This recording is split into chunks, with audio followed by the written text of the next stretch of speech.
Viewers, सो आज इस video में हम जानने वाले हैं कि क्या होता है हमारा डॉक्ट्राइन ऑफ अल्ट्रा वायरस।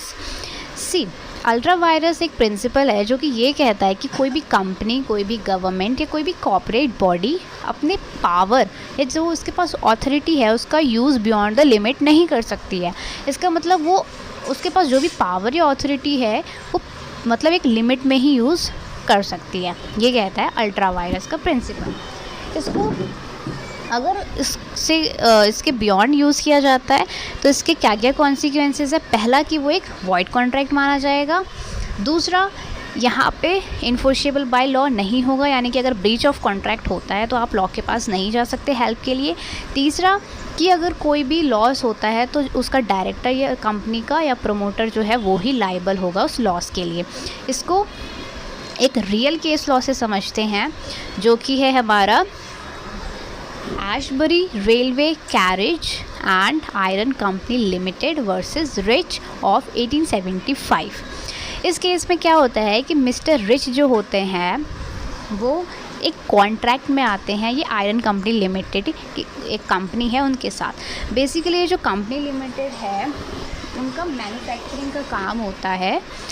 जो रेलवे कैरेज होते हैं या वैगन होते हैं उसको मैन्युफैक्चर करके सप्लाई करना बेल्जियम में।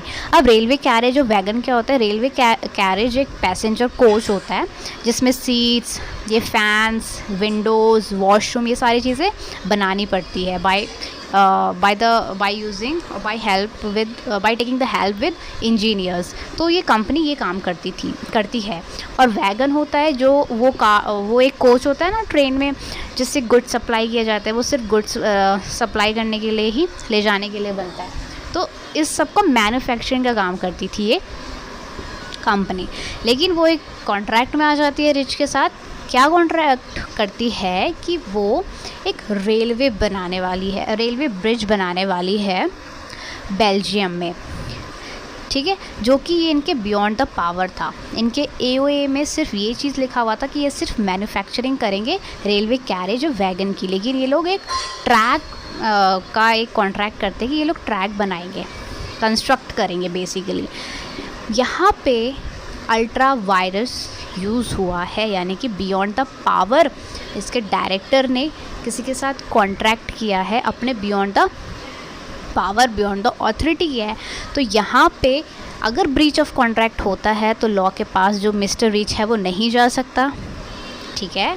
और जो भी लॉस होता है वो मिस्टर रिच ही बियर करने वाला है क्योंकि ये वॉइड कॉन्ट्रैक्ट है।